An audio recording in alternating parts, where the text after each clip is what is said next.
আসসালামু আলাইকুম, সবাই কেমন আছেন? তো আজকে অনেক দিন পরে বাসার ভিতরে রান্না বান্নার একটা ভিডিও বানাবো। আর আজকে অনেক দিন পর আমার শ্বশুর বাইপাস থেকে বাটা মাছ নিয়ে এসেছে। বাটা মাছ কিন্তু আমার অনেক পছন্দের। সকাল থেকে মাছগুলোকে কুটা বাছা করে নেওয়ার পর শাকগুলোকে বাছাকুচি করার পর ধুয়ে টেয়ে নিয়ে এসে এই তো এখন আমি আঁকার কাছে চলে আসি সবকিছু রান্না করব। তাই আমাদের বাসাতে জোড়া আঁকা, তো জোড়া আঁকাতে একসাথে দুই কড়াইয়ে দুইটা তরকারি দিয়ে আমি এই তো রান্না করতে বসে পড়েছি। একটা কড়াইয়ে এক পাশে লাল শাক আর আরেক পাশে মাছ ভাজাভাজির কাজ শুরু হয়ে গেছে। মাছগুলোকে অনেক সুন্দরভাবে আমি লবণ আর হলদি মাখিয়ে তারপরে তেলে এইভাবে দিয়ে ভাজতে শুরু করে দিয়েছি। এই যে মাছগুলোর এক পাশ অনেক সুন্দরভাবে লাল লাল হয়ে ভাজা হয়ে গেছে, তো মাছগুলোকে আমি উল্টে দিলাম একটু। আজকে রান্নাবো বাটা মাছের সাথে বেগুন আলু বড়ি দিয়ে অনেক সুন্দর একটা তরকারি। শীতের দিনে কিন্তু এইসব তরকারিগুলো খেতে অনেক মজা লাগে। আজকে আপনাদের সাথে বাটা মাছ নিয়ে আমি একটা গল্প শেয়ার করি। যখন বিয়ে হয়ে প্রথম শ্বশুর বাড়িতে এসেছিলাম তখন কিন্তু আমি তেমন ভাবে মাছ করতে পারতাম না, এখনো পারি না সবগুলো, অনেক ধরনের মাছ আমি এখনো করতে শিখিনি। তো যাই হোক, গল্পতে ফিরে আসি। বিয়ের পরপরই কিছুদিন পর আমার শ্বশুর এইভাবে একদিন বাটা মাছ কিনে নিয়ে এসেছিল।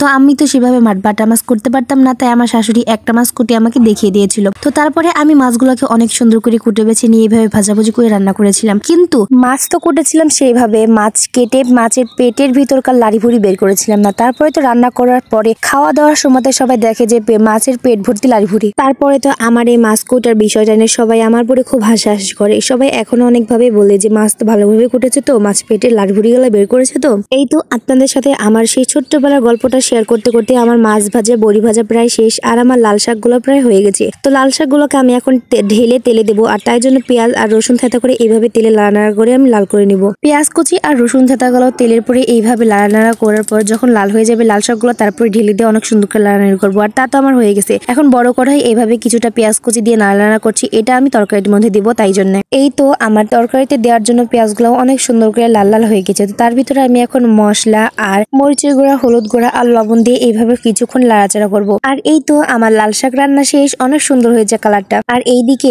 আমার মশলার ভিতরে আমি আমার আলু আর বেগুন গুলোকে সুন্দর করে ঢেলে দিয়ে এখন লাড়াচাড়া করছি, মানে এগুলোকে কষাই নিচ্ছে আর কি। তারপর কিছুক্ষণ পরপর লেড়ে দেবো আর ঢেকে দেবো। আর এইভাবে কষানো হয়ে গেলে আমি এখন সুন্দরভাবে পানি দিয়ে এইটার ঝোল দিয়ে দেবো। এই তো পরিমাণ মতো পানি দিয়ে দিলাম। এখন এর ভিতরে আমি মাছ ভাজা আর আমার বড়ি ভাজাগুলোকে সুন্দরভাবে ঢেলে দিয়ে অনেক সুন্দরভাবে পানির ভিতরে এগুলোকে ডুবে ডুবে দিব। আমার তরকারি তো প্রায় শেষের দিকে। আমার কিন্তু বাটা মাছ খেতে অনেক ভালো লাগে, আর এইভাবে বাটা মাছকে বেগুন আলু বড়ি দিয়ে রান্না করলে তো আরো অনেক স্বাদ লাগে। আপনাদের কেমন লাগে নিশ্চয়ই আমাকে বেশি বেশি করে কমেন্ট করে জানাবেন। আর এই তো তরকারি রান্না আমার শেষ, তরকারি এইটা আমার ফাইনাল লুক। তারপরে আমরা সবাই মিলে গা গোসল দিয়ে একসাথে এভাবে খেতে বসে যাই। সাধারণত এইভাবে তরকারি রান্নাটা আমি করি না, সবসময় বেশিরভাগ সময় আমার শাশুড়ি রান্না করে। তো আজকে অনেকদিন পর নিজের হাতে এইভাবে নিজের পছন্দের মাছটা রান্না করলাম। আমি তো বারবার আরিয়ানের আব্বাকে জিজ্ঞাসা করছিলাম, বলো আমার তরকারি আজকে কেমন হয়েছে। তো সে আমাকে বলছিল হ্যাঁ চিন্তা করো, তরকারি কিন্তু অনেক স্বাদ হয়েছে। শীতকালে কিন্তু এইভাবে মাছ বড়ি বেগুন আলু তরকারি কিন্তু খেতে আসলে অনেক বেশি স্বাদ লাগে। আর আমাকে তো বাটা মাছ অনেক ভালো লাগে, আর তার সাথে লাল শাক বা কোনো ভর্তা হলে তো আরোই জমে যায়। তো আজকে দুপুরে তো আমরা সবাই মিলে বাসাতে বাটা মাছ তার তরকারি খেয়েছি। তো আপনারা কে